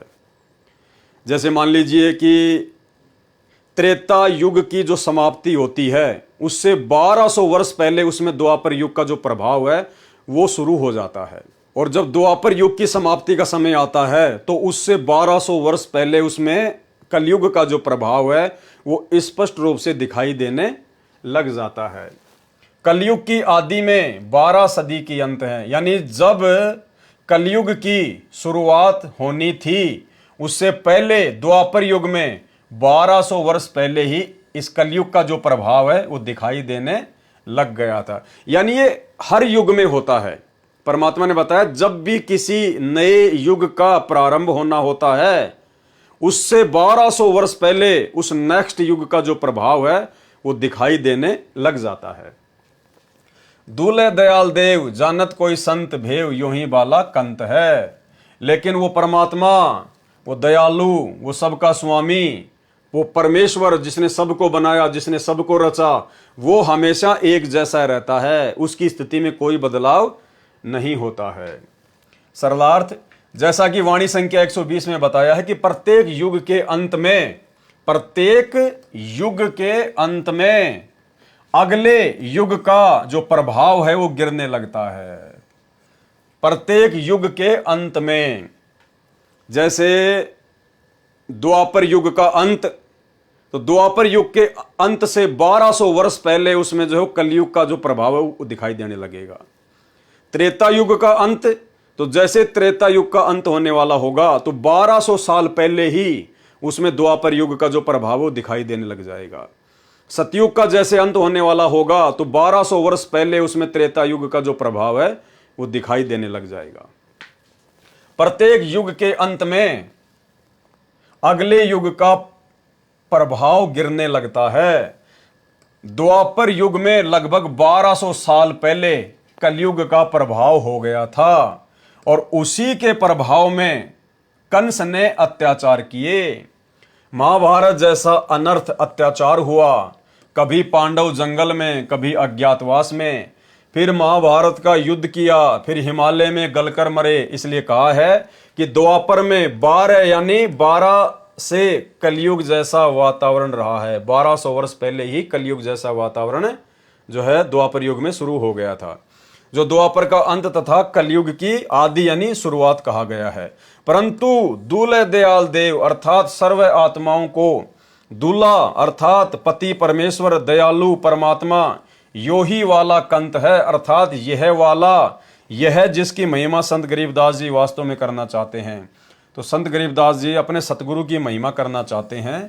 तो गरीबदास जी कहना चाह रहे हैं कि जो सतगुरु मुझे मिला था, जो कंत, जो स्वामी, वो सदैव एक समान रहता है। उसकी शक्ति में, उसकी स्थिति में कोई परिवर्तन नहीं आता है। यो ही वाला कंत यानी स्वामी परमात्मा, अर्थात ये वाला मतलब जिसकी महिमा संत गरीबदास जी वास्तव में करना चाहते हैं। यानी फोकट महिमा तो इन देवताओं की चल रही है रमणी के माध्यम से, लेकिन वास्तव में सब कुछ करने धरने वाला कौन है? गरीबदास जी का सतगुरु, अर्थात वही सतगुरु आज हमें मिला है। तो सतगुरु रामपाल जी परमेश्वर जी ही वास्तव में वो कंत है, वो स्वामी है, वो समर्थ परमात्मा है जो इन सब के कार्यों को सफल बनाता है। लड़के मूसल दादाजी वाला उदाहरण है, इसलिए कहा है कि वास्तव में कंत अर्थात पति है, परमेश्वर है। इस भेव अर्थात रहस्य को कोई तत्वदर्शी संत ही जानता है। तो ये रहस्य आज गुरुदेव भगवान ने हम सभी भाई बहनों को बता दिया है, अपने तत्व ज्ञान से परिचित कर दिया है। वाणी, दिल्ली के तकत छत्र फेर भी फिराइसी, खेलत गुप्तार सैन भंजन स फोकट फैन, मैयल राजबाला पुरुष सतगुरु दिखलाई सी। ये आने वाले समय के विषय में परमेश्वर ने बताया है कि दिल्ली के तकत यानी सिंहासन पर छत्तर फेर भी फिराई सी, यानी आदरणीय गरीबदास जी कह रहे हैं कि जो मेरा सतगुरु है, जो मुझे जिंदा बाबा के रूप में मिला, जो कबीर परमात्मा, आगे चलकर वो दिल्ली मंडल में जाएगा, सतगुरु दिल्ली मंडल आईसी। और उस समय जब उनका वो समय आएगा जो निर्धारित समय उन्होंने रखा हुआ है, कहते हैं उस समय वो दिल्ली के सिंहासन पर, दिल्ली की गद्दी पर वो बैठेगा और उसके सिर पर जैसे पहले राजा महाराजाओं के तरह वो छत्र फिरा करते थे, ऊपर चांदनी रहा करती थी, पीछे सेवक रहा करते थे। जैसे हम लोग देखा करते थे राजा महाराजाओं के पीछे हवा करते रहते थे, ऊपर एक गोल गोल गोल गोल सा वो छत्र होता था, सिर पर मुकुट होता था। तो कहते हैं आने वाले समय में, यानी वर्तमान समय के लिए कह रहे हैं, जो अभी बहुत नजदीक है, 2028 के बाद तुरंत वो समय शुरू हो रहा है। कहते हैं उस समय वो सतगुरु, कौन सतगुरु? सतगुरु रामपाल जी परमेश्वर जी, जिनके हाथ में पूरे विश्व की बागडोर होगी। भारत सभी देशों का अग्रणी होगा, सभी देशों का मुखिया होगा, भारत देश जगत गुरु बनेगा, विश्व गुरु बनेगा सतगुरु रामपाल जी परमेश्वर जी के सानिध्य में। तो कहते हैं उस समय वो सतगुरु दिल्ली के सिंहासन पर बैठेगा और पुराने राजा महाराजाओं की तरह उनके शीश पर मुकुट होगा, छत्र फिरेगा। दिल्ली के तकत छत्र फेर भी फिराइसी, खेलत गुप्तार सैन भंजन स फोकट फैन। कह रहे हैं ये बातें सारी आपको संकेत में समझाई जा रही हैं, यानी समझने वाले समझ गए कि वो सतगुरु कौन है और क्या होगा। मैयल राजबाला पुरुष सतगुरु दिखलाई सी। मैयल राजबाला का मतलब है जो व्यक्ति, जो भगत राजकाज करने में जो परफेक्ट होगा, जो निपुण होगा, पुरुष सतगुरु दिखलाई सी, उसको वो सतगुरु दिल्ली का राजा बनाएगा। वो सतगुरु डिसाइड करेगा कि कौन व्यक्ति दिल्ली का राजा बनने के योग्य है। जो राजकाज में निपुण होगा उसको सतगुरु दिखाएगा, उसका जो तिलक है वो सतगुरु करेगा कि भैया ये बनेगा दिल्ली का राजा, ये करेगा दिल्ली का राज। सतगुरु यहां पर राज करने नहीं आता है। सतगुरु कौन? कबीर परमात्मा। जितनी भी आत्माओं को परमात्मा सतलोक में लेकर गए, जो आत्मा यहां के सुख को बड़ा फाइनल मान रही थी, और जब उन्होंने सतलोक में ठाट बाट देखे, वहां के विलास देखे, और जब नीचे देखा तो गंदगी का ढेर नजर आया, 21 ब्रह्मांड, यहाँ के सुरग महासुरग। और परमात्मा जब उनको कहने लगे कि भाई अब आप जाओ, अपने भाई बहनों को समझाओ और भक्ति करके वापस आओ, तो धर्मदास जी ने क्या कहा? उनकी बिल्कुल भी इच्छा नहीं बनी यहाँ नीचे आने की, जबकि धर्मदास जी तो उस समय सबसे बड़े सेठ थे। गुरुदेव भगवान ने बताया कि बांधवगढ़ के राजा महाराजाओं पर जब कोई आपत्ति आ जाती थी, कोई अकाल वगैरह पड़ जाता था, तो धर्मदास जी के पूर्वजों से आर्थिक सहायता लिया करते थे, इतने धनी थे। 17 अरब की संपत्ति बताई परमात्मा ने धर्मदास जी की, 17 अरब, यानी आज के अनिल अंबानी तो उनके नौकर के जैसे हैं। उस समय की 17 अरब 600 साल पहले की। आज यानी मुकेश अंबानी, अनिल अंबानी की संपत्ति तो बिल्कुल 5% भी नहीं है। और उस धर्मदास ने जो यहाँ एक राजा के जैसा जीवन जी रहा था, सेठ था, और जब उसने ऊपर से नीचे देखा, वहां का ठाट बाट देखा सतलोक का, तो कहने लगा मोहे राख लियो महाराज हमसे बिगड़ी है, कि ये परमात्मा अब मुझे वहां ना भेजो, मोहे ना भेजो भगवान हमसे बिगड़ी है। तो ऐसे सर्व सुख संपन्न सतलोक का राजा सतगुरु रामपाल जी भगवान, ये कबीर परमात्मा दिल्ली का राज करेगा क्या? हिंदुस्तान का राज करेगा क्या? ये गंदी दुनिया का राज करेगा क्या? जिस परमेश्वर का राज्य अटल है, अचल है, स्थायी है, सर्व सुख है, जो सृष्टि में है ही नहीं कहीं और नीचे के लोकों में, तो वो परमात्मा क्या इस गंदगी के ढेर का राज करेगा क्या? इस गंदे लोक में राज करने आता है क्या? लेकिन वो राज परमात्मा देगा किसको? अपने भगत को देगा। अब भाई और बहनों, भगत तो आप और हम भी हैं, भगत तो सतलोक आश्रम मैनेजमेंट हरियाणा वाले भी हैं, लेकिन यह भी बहुत बड़ी परीक्षा होगी उस समय। यदि किसी भी आत्मा के अंदर वो दिल्ली का राज्य प्राप्त करने की जरा भी लालसा होगी, वो व्यक्ति इसी गंदे लोक में दोबारा से मनुष्य जन्म प्राप्त करेगा। यानी जब परमात्मा राज्य का वितरण करेंगे तो परमेश्वर तो देखो परीक्षा लेंगे मालिक, इतना ज्ञान देने के बाद कि अभी भी इनके मन में इस गंदे लोक के ही राज करने की लालसा है क्या? इतना ज्ञान समझाने के बाद भी क्या इन लोगों की यहीं पे राज करने की रुचि बनी हुई है क्या? तो वो भी परीक्षा होगी। भाई और बहनों, सतगुरु की मौज, वो जिसका हाथ पकड़ के आगे कर दे वो तो फिर बात अलग है, वो तो फिर उनकी आज्ञा का पालन करना ही पड़ेगा। लेकिन अपने दिल में बिल्कुल 1% भी ये नहीं होना चाहिए कि परमात्मा ये मौका मुझे दे दे। जैसे मान लीजिए परमात्मा ने 20 भक्तों को बुला लिया कि आओ बच्चों, ये जो यहाँ का जो राज्य है इसका जो है वो किया जाएगा वितरण। अब वो जो 20 भगत हैं, अगर सच्चा भगत होगा तो आंखों में आंसू आ जाएंगे कि परमात्मा मन ही मन में अरदास करेगा कि हे भगवान, हे परमात्मा, इस दास को आप जी ये सेवा ना बख्श देना। हे परमात्मा, ये गंदा राज, परमात्मा आप इससे दास को दूर रखो मेरे मालिक, मुझे तो भक्ति करनी है परमात्मा, सब कुछ समझ में आ गया। ये परमात्मा मेरे को वैसे ही ये काल भक्ति का समय नहीं दे रहा, छोटे से परिवार को संभालने में टाइम नहीं मिल रहा, दिल्ली का राजा बन गया, कहीं और का राजा बन गया, तो भगवान भक्ति क्या खाक करूंगा मैं, दुनिया भर की तो टेंशन लगी रहेगी। तो जो सच्चा भगत होगा ना, उसके तो हृदय में ये बात सुनकर लड्डू नहीं फूटेंगे, वो तो अंदर ही अंदर रोएगा, आंखों में आंसू आ जाएंगे कि भगवान कहीं ये सेवा मुझे ना बख्श दे, मैं तो भक्ति करूंगा बस अपनी जैसी भी है, थोड़ा बहुत समय परमात्मा के ध्यान लगा के भक्ति करूंगा और इस गंदे लोक से पीछा छुड़ाना है। ये मालिक आपने कह दिया इंद्र का राज कागदा बिष्टा ना भोगा इंद्राणी नु, यहाँ का राज करके क्या करना परमात्मा, वैसे समय नहीं मिलता इस गंदे लोक में भक्ति के लिए। तो ये भी परीक्षा होगी भाई और बहनों भक्तों की।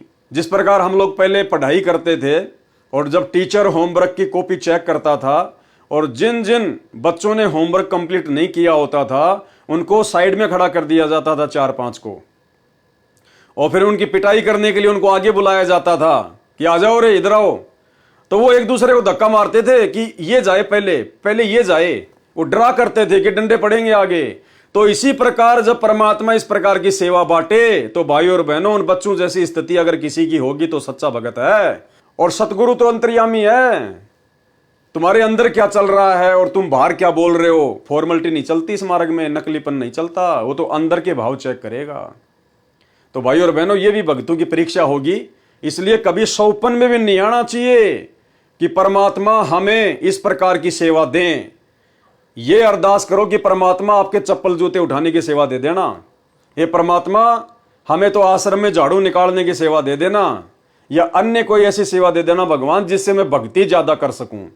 ये परमात्मा, ये तो उलझन है, ये तो बखेड़ा है, ये राजपाट, ये क्या पता कब मान बढ़ाई आ जाए, कब अहंकार आ जाए, कब काल का दाव लग जाए। ये तो विनती करनी चाहिए पल पल कि परमात्मा इस शरीर को लास्ट शरीर बना दो। ये परमात्मा इंद्र के राज की भी लालसा नहीं है, ये दिल्ली का राज तो 2 कोड़ी का राज है, कुछ भी नहीं है। तो ये भक्तों की परीक्षा होगी भाई और बहनों, हमने इस कदर जो है तैयार रहना है। खुशी नहीं मनाने की गुरुजी ने मेरे को वहां का शासन दे दिया, गुरुजी ने मेरे को इतनी बड़ी सेवा दे दी, कुछ नहीं लेना देना नहीं है। सबसे बड़ी सेवा है जो गुरुजी ने भक्ति दे दी, इससे बढ़कर गुरुजी की और कोई सेवा नहीं है। तो क्या कहा परमात्मा ने, दिल्ली के तकत छत्र फेर भी फिराइसी और खेलत गुप्तार सैन भंजन सब फोकट फैन। कहते हैं ये संकेत में सब कुछ बता दिया, और उस समय जब वो समय आएगा तो कहते हैं भंजन सब फोकट फैन। तो कहते हैं जिन जिन लोगों की फोकट की महिमा बनी हुई है ना वर्तमान में, ये संकेत परमात्मा का वर्तमान के राजनेताओं की ओर है।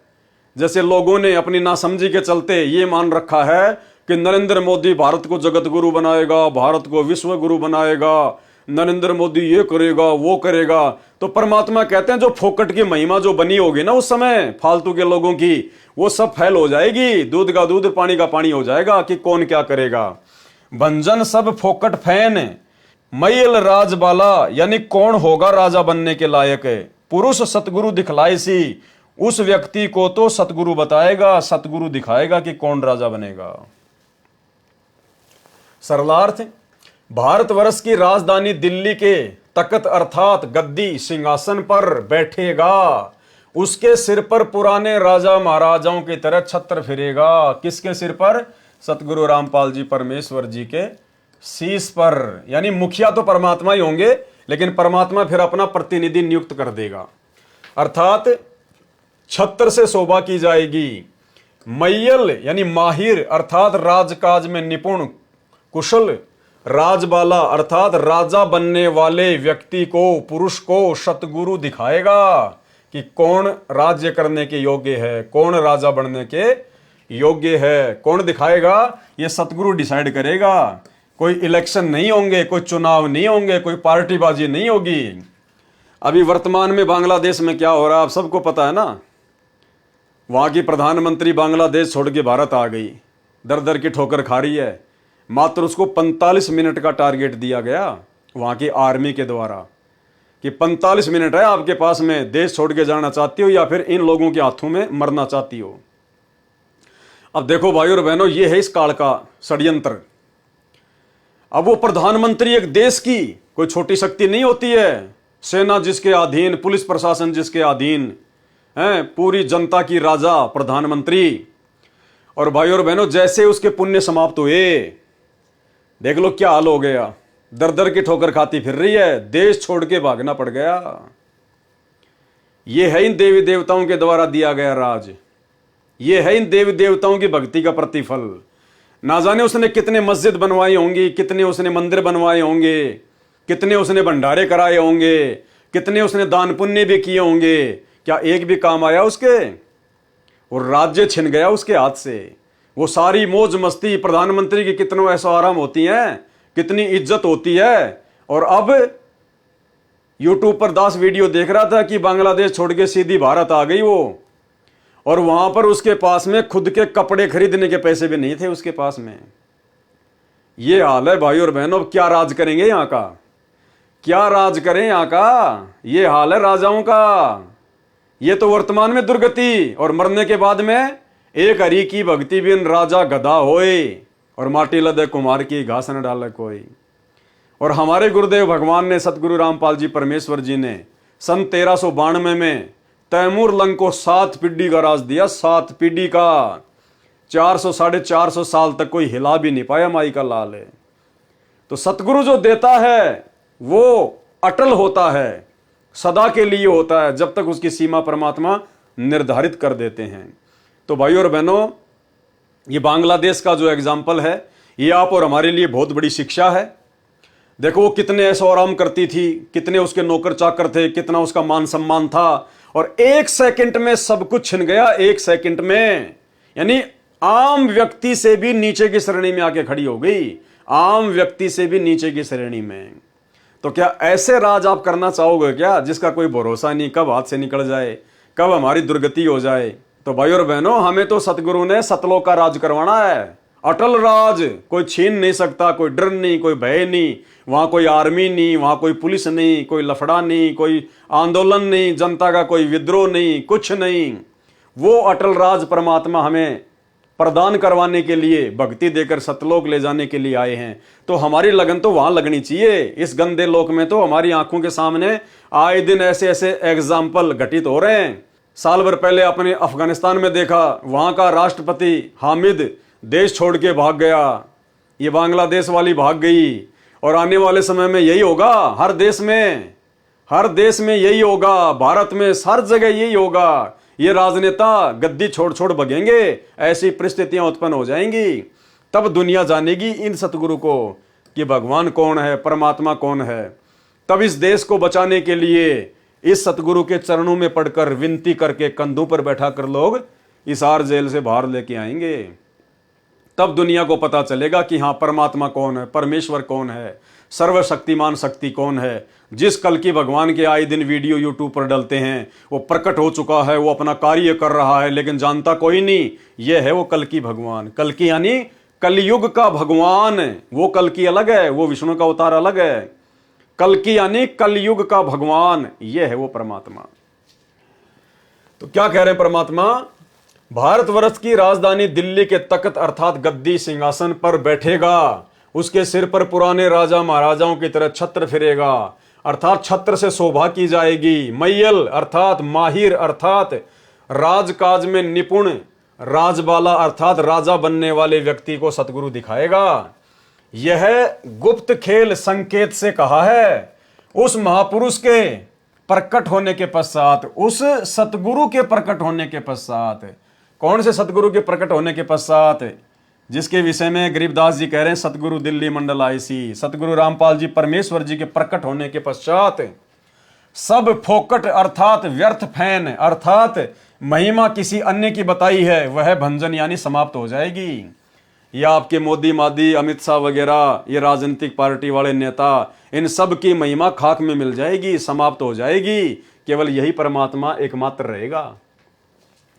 वाणी आवेगा दक्खन से दीवाना, काबुल का काल किलकिलियम गल है तुर्काना। यह भविष्यवाणी है। ये क्या है? भविष्यवाणी बताई परमात्मा ने ये। और परमात्मा की भविष्यवाणी तो भाई और बहनों कभी फैल हो ही नहीं सकती। सात वचन पलटे नहीं, चाहे पलट जाए ब्रह्मांड। तो गरीबदास जी ने भविष्यवाणी बता दी तीसरे विश्व युद्ध की शुरुआत कहां से होगी और कैसे जितने भी मुस्लिम देश हैं वो आपस में लड़ झगड़ कर कट कट कर मरेंगे आने वाले समय में। ये अटल भविष्यवाणी है। ये किसी नास्ट्रेडमस की भविष्यवाणी नहीं है, बाबा वेंगा की भविष्यवाणी नहीं है जो फैल हो जाएगी। ये सर्व सृष्टि के रचनहार गरीबदास जी महाराज जी, जो कि स्वयं कबीर परमात्मा थे, या कह लीजिए स्वयं सतगुरु रामपाल जी भगवान, जो 300 साल पहले गरीबदास जी के रूप में आए थे, ये उस पूर्ण परमेश्वर की भविष्यवाणी है, अल्लाह अकबर की भविष्यवाणी है। आवेगा दक्खन से दीवाना, काबुल का काल किलकिलियम गल है तुर्काना। यह भविष्यवाणी है। इसमें बताया है कि दक्खन अर्थात दक्षिण का दीवाना शब्द है। इसका संपर्क भारत देश के दक्षिण दिशा से नहीं है। यदि कोई अंदाजा आइडिया लगाए कि कोई भारत के दक्षिणी हिस्से गुजरात से नेता आएगा। अब देखिए भाई और बहनों, यहां पर सीधे तौर पर सतगुरु रामपाल जी परमेश्वर जी ने गुजरात शब्द लिखकर कि कोई भारत के दक्षिणी हिस्से गुजरात से नेता आएगा, क्योंकि मालिक ने 2013 में यह शरणार्थ किया, 14 में नरेंद्र मोदी भारत का पीएम बन गया था। तो परमेश्वर तो अंतर्यामी है, गुरुदेव भगवान, इनको तो सब कुछ पता था कि भाई कौन बनेगा, क्या होगा, वो कितने दिन रहेगा। तो गुरुदेव को पता था कि इस नरेंद्र मोदी की फोकट की महिमा बनेगी। लोग मतलब हिंदू राष्ट्र के नाम पर भारत को ये विश्व गुरु बनाएगा, ये करेगा, वो करेगा। तो परमात्मा ने कहा कि इसका मतलब ये मत निकाल लेना कि भारत देश के दक्षिणी हिस्से गुजरात से कोई नेता आएगा और वो नेता जो है वो काबुल में जाकर वहां पर जो है ऐसा ऐसा वो करेगा। क्या कह रहे हैं गुरुदेव? इसमें बताया है कि दक्षिण अर्थात दक्षिण का दीवाना शब्द है। आवेगा दक्षिण से दीवाना यानी दक्षिण का दीवाना। इसका संपर्क भारत देश के दक्षिणी दिशा से नहीं है। यदि कोई अंदाजा आइडिया लगाए कि कोई भारत के दक्षिणी हिस्से गुजरात से नेता आएगा, वह काबुल का नाश करेगा, यह उचित नहीं है, क्योंकि एक व्यक्ति काबुल देश में जाकर उसका नाश नहीं कर सकता। तो फिर क्या है इसका वास्तव में मतलब? इसका अर्थ यह है कि जैसे भारतवर्ष पूर्वी देशों में है, यानी जो विश्व का मानचित्र है उसमें हमारा भारत देश जो है वो पूर्वी दिशा में है। इसका अर्थ यह है कि जैसे भारत देश पूर्वी देशों में है तथा अमेरिका, इंग्लैंड आदि पश्चिमी देशों में है, इसी प्रकार कुछ उत्तरी देश हैं, कुछ दक्षिणी देश हैं। यहां पर दक्षिणी देश का वर्णन है, यानी जो देश विश्व के मानचित्र में दक्षिण दिशा में होगा, कि कोई दक्षिणी देश काबुल देश पर आक्रमण करेगा। यानी विश्व के मानचित्र में जितने भी देश दक्षिण दिशा में है उनमें से एक देश क्या करेगा? अफगानिस्तान की राजधानी काबुल के ऊपर आक्रमण करेगा। काबुल मुस्लिम देश है, उसकी सहायता के लिए दूसरे मुस्लिम देश मिलकर उस दक्षिण वाले देश के साथ में युद्ध करेंगे। इस प्रकार गल है तुर्काना अर्थात तुर्कों अर्थात मुसलमान देश गलेगा अर्थात विनाश को प्राप्त हो जाएगा। काबुल का काल किल किलियम गल है तुर्काना। इस प्रकार से तीसरे विश्व युद्ध की शुरुआत होगी और इस प्रकार से सारे मुस्लिम देश आपस में लड़ झगड़ कर आपस में कट कट के मरेंगे। वाणी किल किलियम अवतार कला जीतन जंग झुंझुमला, ऐसा पुरुष आया कहता है गरीबदास, दिल्ली मंडल होय विलास नी कलंक राय। ये उसी भगवान विष्णु के 10वें अवतार नी कलंक के बारे में बताया गया है। कलयुग के अंत में नी कलंक अर्थात कल्कि नाम से 10वां अवतार आएगा। किल किलियम अवतार कला यानी विष्णु का अवतार आएगा। और जीतन जंग झुंझुमला, गुस्से में आकर जंग जीतेगा, लोगों को मारेगा काटेगा। वह संबल नगरी में विष्णुदत्त शर्मा के घर जन्म लेगा, दिल्ली का राजा बनेगा तथा कृतघ्नी व्यक्तियों को मारेगा। जिन व्यक्तियों की भक्ति में रुचि नहीं होगी उनको मारेगा, अच्छे नेक व्यक्तियों को नैतिकता सिखाएगा। यह ज्ञान संत गरीबदास जी ने बताया है। अब ये लास्ट की कुछ वाणियां हैं। असुर निकंदन रमैणी का सरलार संपूर्ण हुआ। रक्षा मंत्र का सरलार्थ है। रक्षा मंत्र सतगुरु शरण शरणाई, शरण गए कछु भय नहीं व्यापे, काल जाल भय मिट जाई। यानी सतगुरु की शरण में आने के बाद में कुछ भी भय नहीं रहता, कोई डर नहीं रहता। सतगुरु की शरण में आने के बाद सतगुरु अपने भगत को निर्भय बना देता है, क्योंकि भगत हर प्रकार की बुराइयां छोड़ देता है, विषय विकार छोड़ देता है, व्यर्थ में किसी के साथ में राग द्वेष ईर्ष्या लड़ाई झगड़ा सब छोड़ देता है। नेक नीति ईमानदारी से अपना काम करता है, किसी को ठगता नहीं, किसी को लूटता नहीं, चोरी नहीं करता, गंदी नजर नहीं रखता। और परमात्मा की भक्ति करेगा तो परमात्मा उसके साथ में रहेगा, तो फिर डर काहे का, भय काहे का। तो कहते हैं सतगुरु शरण शरणाई, सतगुरु की शरण में आने के बाद शरण गहे कछु भय नहीं व्यापे। शरण में आने के बाद में बिल्कुल भी भय नहीं होता भगत को। ना तो जन्म और मृत्यु का भय होता, ना इस काल का भय होता, ना काल की किसी भी शक्ति भैरव भूत बेताल आदि से वो डरता है। काल जाल भय मिट जाही, काल का सारा षड्यंत्र जो है फैल हो जाएगा, मिट जाएगा।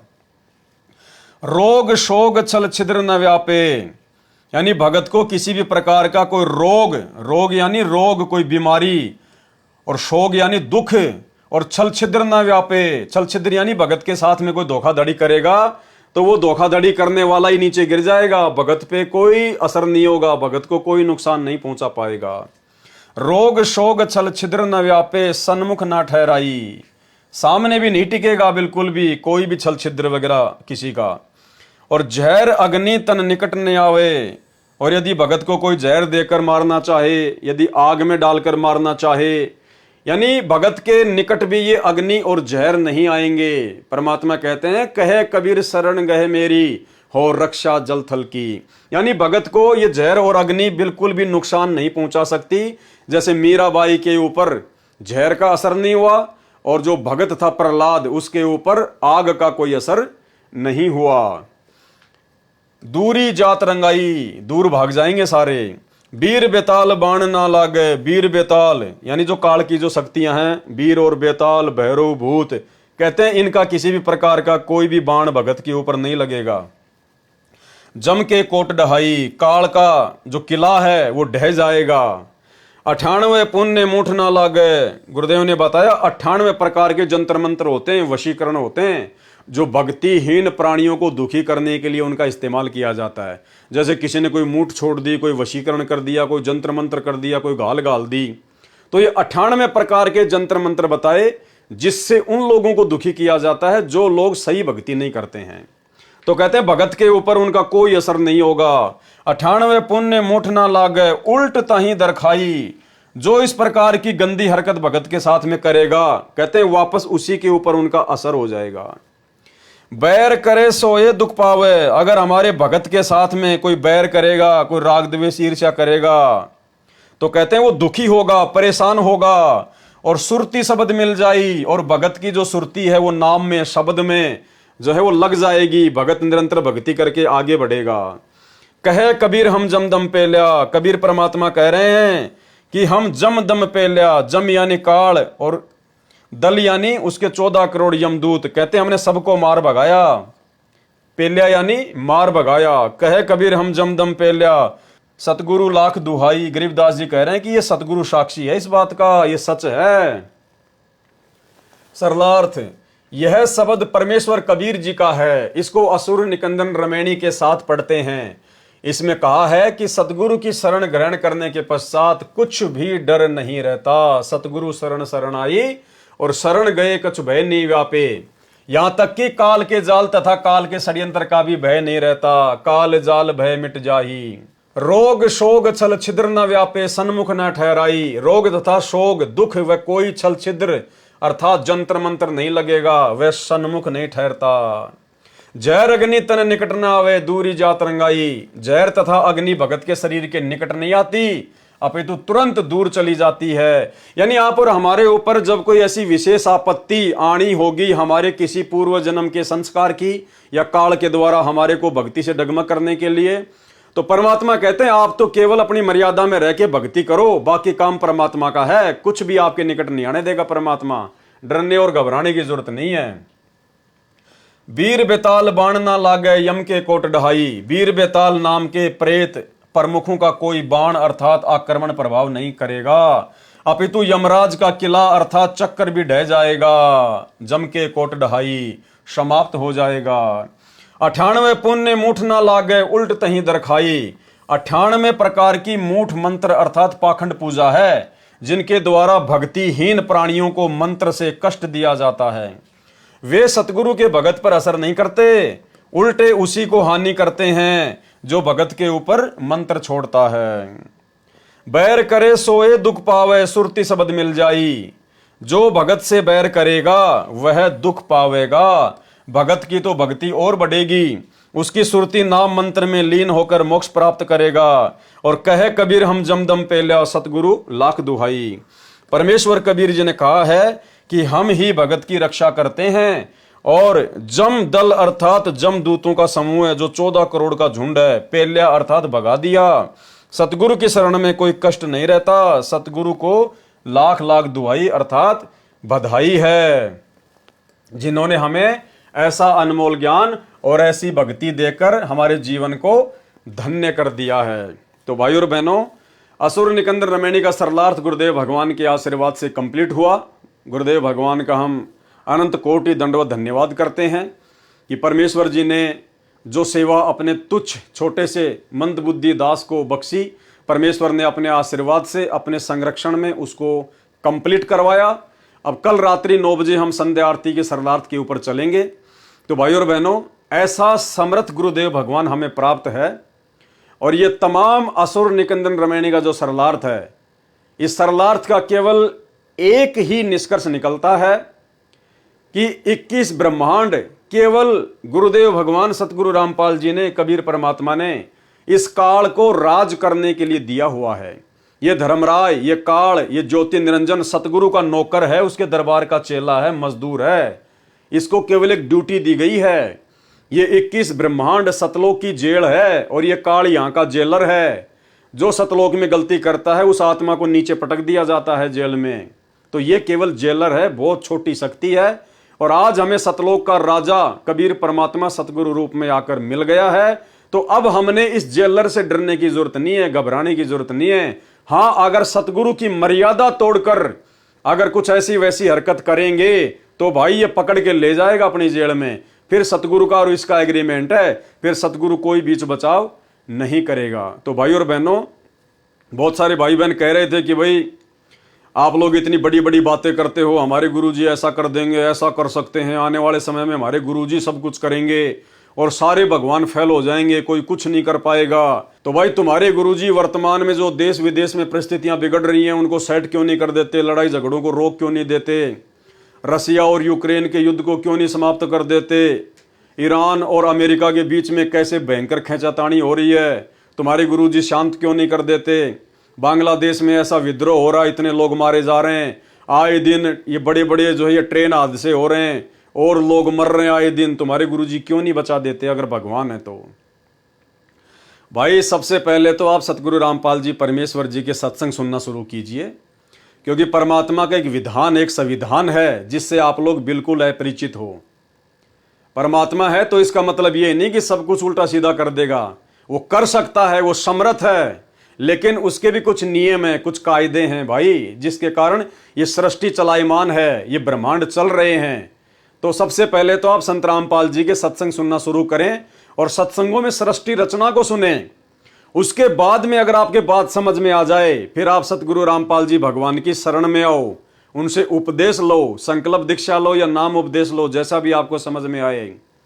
और फिर जो मर्यादा सतगुरु रामपाल जी भगवान बताते हैं, जो भक्ति बताते हैं, उस भक्ति को उनकी मर्यादा में रहकर करो।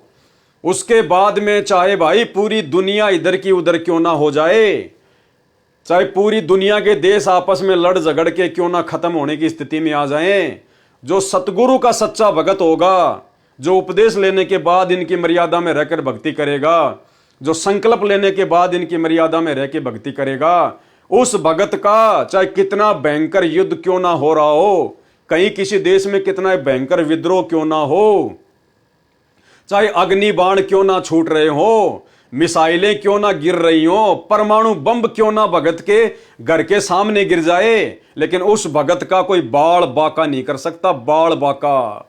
और इसका उदाहरण परमात्मा ने महाभारत के युद्ध में दिया। अग्नि बाण चल रहे थे, अस्त्र शस्त्र भयंकर, 18 करोड़ सेना आमने सामने, बड़े बड़े योद्धा कट कट के मर गए, जिनके आज नाम लिए जाते हैं। और टटीरी पक्षी के अंडों की परमात्मा ने इंद्र के हाथी का घंटा तोड़ के रक्षा कर दी, कोई बाल बाका नहीं कर पाया। पूरी 18 करोड़ सेना मर गई कट कट के, लेकिन वो 5 अंडे जो बताते हैं गुरुदेव भगवान, उन पे आंच भी नहीं आने दी परमात्मा ने। तो इसी प्रकार जो सतगुरु की शरण में आ जाएगा, सतगुरु रामपाल जी से विधिवत नाम दीक्षा ले लेगा, उनकी शरण में आकर मर्यादा में रहकर भक्ति करेगा, तो भाई आपके घर के सामने चाहे युद्ध क्यों ना हो, अग्निबाण क्यों ना गिरे, मिसाइल क्यों ना गिरे, परमाणु बम क्यों ना गिरे, भगत का बाल बाका नहीं हो सकता। चाहे अकाल पड़े, चाहे भूकंप आए, चाहे बाढ़ आए, चाहे दुनिया डूब जाए, भगत को परमात्मा ऐसे अपने हाथों पर रखेगा। एक समय गुरुदेव भगवान ने सत्संग में बताया कि काल ने कहा परमात्मा से कि धर अंबर सब जाएंगे और विनसेंगे कैलाश, और एकम एका होएगा। एकम एके का मतलब होता है सब कुछ तैस नैस हो जाना, तब कहां रहेंगे तेरे दास। क्या कहा काल ने कि धर अंबर सब जाएंगे और विनसेंगे कैलाश, और एकम एका होएगा, तब कहां रहेंगे तेरे दास। तब आपके ये भगत, आपके ये शिष्य और शिष्याएं, ये उस समय कहां जाएंगी, कहां रहेंगी, कौन इनकी रक्षा करेगा, जब मैं अपने किस ब्रह्मांड में सब कुछ तहस नहस करूंगा।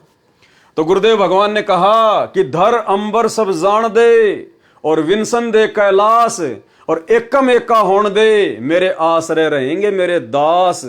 जैसे पानी के ऊपर नौका चलती है, ऐसे मेरे भगत उन विकट परिस्थितियों में मेरी पलकों पे रहेंगे, मेरे हाथों के ऊपर रहेंगे, जैसे जहाज पानी के ऊपर रहती है, चाहे कितनी इलोरे मरती रहें, जहाज का कुछ नहीं बिगड़ता। परमात्मा से पूछा किसी ने कि धर अंबर सब जावेंगे और विनसेंगे कैलाश, एकम एका होएगा, तब कहां रहे तेरे दास। धरती अंबर जान दे और विनसन दे कैलाश, एकम एका होण दे, मेरे आश्रय रहे मेरे दास। कि मेरे भक्त मेरे द्वारा बताई गई इस विधि और इस धर्म पुण्य के जहाज में बैठ के और ऐसे रहेंगे जैसे नौका जल के ऊपर रहा करती है। ये धर्म के कारण ये विनाश में नहीं आएंगे, चाहे तीनों लोकों का विनाश बेशक हो जाए। तो भाई और बहनों, ऐसा समर्थ सतगुरु भगवान आज हमें प्राप्त है। और भाई और बहनों, इस बात को हम कोई अहंकार में आकर नहीं कह रहे, ना हमें कोई घमंड है, क्योंकि घमंडी और अहंकारी वो होता है जिसको ज्ञान नहीं होता, आध्यात्मिक ज्ञान नहीं होता। बल्कि हमें फक्र है कि समर्थ सतगुरु की हम शरण में हैं, और आने वाले समय में देश विदेश सहित भारत में भी तांडव मचेगा, भविष्यवाणियां तो आप सबको पता ही है, नास्ट्राडामस की, बाबा वेंगा की या अन्य लोगों की। वो 2028 तक या उसके कुछ समय बाद सब कुछ ऐसा ही होगा। और उस समय ये दुनिया देखेगी कि वास्तव में संत रामपाल जी के भगत, जो संत रामपाल जी की मर्यादा में रह के भक्ति करता है, उनको तो आंच भी नहीं आई किसी भी प्रकार की। दुनिया भूख से मर रही है, लेकिन उनके भक्तों के घरों में रोजाना हलवा बन रहा है। दुनिया दौड़ रही है, चीख रही है, पुकार रही है, सामान छोड़ छोड़ के, मकान छोड़ छोड़ के भाग रही है, लेकिन संत रामपाल जी के भगत तो हाथ में माला लेके बैठ के अपना ध्यान लगा के अपनी भक्ति कर रहे हैं। इन लोगों को कोई डर ही नहीं है, कोई भय नहीं है। कौन से लोग से आए ये लोग, क्या खाते हैं ये लोग, क्या करते हैं? भैया कुछ भी खाते हैं, कुछ भी पीते हैं, लेकिन अपने भगवान की भक्ति करते हैं। समर्थ सतगुरु की शरण में हैं, जाके अर्ध रोम पर सकल पसारा, ऐसा पूर्ण ब्रह्म हमारा। जिस सतगुरु रामपाल जी परमेश्वर जी के शरीर के आधे बाल के बराबर भी ये तुम्हारी पृथ्वी, पाताल, स्वर्ग, 14 लोक, 7 खंड, 9 दीप, काल का लोक, पूरे 21 ब्रह्मांड, 7 संग ब्रह्मांड, पूरी सृष्टि भी नहीं है। इतना विस्तार है इस सतगुरु का। गभी ख्याल विशाल सतगुरु, अचल दिगंबर थीर है, और भक्ति हेत अन्य कायाधर आए, ये अवगत सत्य कबीर हैं। तो भाई हमें ना तो किसी प्रकार का भय है, क्योंकि परमेश्वर की भक्ति तो भगत को निर्भय बनाती है। और भाई डरेंगे वो, मरेंगे वो, इधर उधर भागने का प्रयास वो करेंगे, हार्ट अटैक उनके आएगा, हैं, भीड़ में नीचे कुचल कुचल के वो मरेंगे, वो दबेंगे, वो दुखी, वो परेशान होंगे, जो इस सतगुरु की शरण में नहीं आएंगे। तो भाई विनती है, प्रार्थना है, दुनिया में चाहे कुछ भी हो और कुछ भी ना हो, ये दुनिया तो ऐसे मरती आई है, मरती रहेगी। अगर आपको अपनी सुरक्षा चाहिए, अपने परिवार की सुरक्षा चाहिए, तो संत रामपाल जी की शरण में आ जाओ। फिर चाहे बांग्लादेश हो, चाहे यूक्रेन हो, चाहे रशिया हो, चाहे ईरान हो, चाहे अमेरिका हो, चाहे काबुल हो, चाहे कुछ भी हो, आने वाले समय में जो होगा आप लोगों का बाढ़ बाका नहीं होगा, अगर विश्वास के साथ मर्यादा में रह के भक्ति करोगे तो भाई और बहनों, आज के वीडियो में केवल इतना ही। और गुरुदेव भगवान का बारंबार हम धन्यवाद करें कि परमेश्वर ने हमारे ऊपर, अरबों खरबों की जनसंख्या है इस दुनिया में, लेकिन आप और हमारे ऊपर गुरुदेव ने अपनी शरण में लेने की रजा तो बख्शी सो बख्शी। उनका अध्यात्म ज्ञान हमें जिस कदर समझ में आ गया है, साध संगत से जुड़े हुए भाई बहनों को, ये गुरुदेव भगवान की आप और हमारे ऊपर एक विशेष रजा है, एक विशेष विट्टो पावर है परमात्मा की। ये सतलोक आश्रम मैनेजमेंट हरियाणा से जुड़े हुए भाई बहनों को प्राप्त नहीं है। इसलिए भाई और बहनों, ये मौका दोबारा नहीं मिलेगा, बार बार नहीं मिलेगा। आप पूर्णतया अपने गुरुदेव भगवान पर आश्रित हो जाओ, पूर्णतया अपने गुरुदेव भगवान पर दृढ़ विश्वास कर लो। दुनिया मरे, जले, कटे, दौड़े, भागे, कुछ भी कहे, कहने दो, दुनिया का काम है, वो ऐसे कहती आई है। दुनिया को आगे पीछे का ज्ञान नहीं है, आगे पीछे का ज्ञान केवल गुरुदेव ने आप और हमारे को दिया है। क्योंकि परमात्मा कहते हैं, अगम निगम को खोज ले, बुद्धि विवेक विचार, और उदय अस्त का राज मिले, तो बिन नाम बेगार। तो गुरुदेव भगवान ने सारी की सारी मेहर, सारी की सारी रजा आप और हम सत्सेवकों के ऊपर जबरदस्त तरीके से लुटा दी है भाई और बहनों। तो अब हमने भी गुरुदेव भगवान की इस रजा का भरपूर लाभ उठाना है। इस राम नाम की लूट को जितना लूट सकें उतना लूट लें, बाद में मौका नहीं मिलेगा। फाइनल स्टेज है, सारी प्रोसीजर पार करके आ चुके हैं हम। तो भाई और बहनों, अब आगे मौका नहीं मिलेगा अगर पैर फिसल गया तो आज के वीडियो में केवल इतना ही। गुरुदेव भगवान से आशीर्वाद प्राप्त करते हैं, आज्ञा लेते हैं। कल रात्रि 9 बजे संध्या आरती से हम शुरुआत करेंगे। बंदी छोड़ सतगुरु रामपाल जी भगवान की जय हो।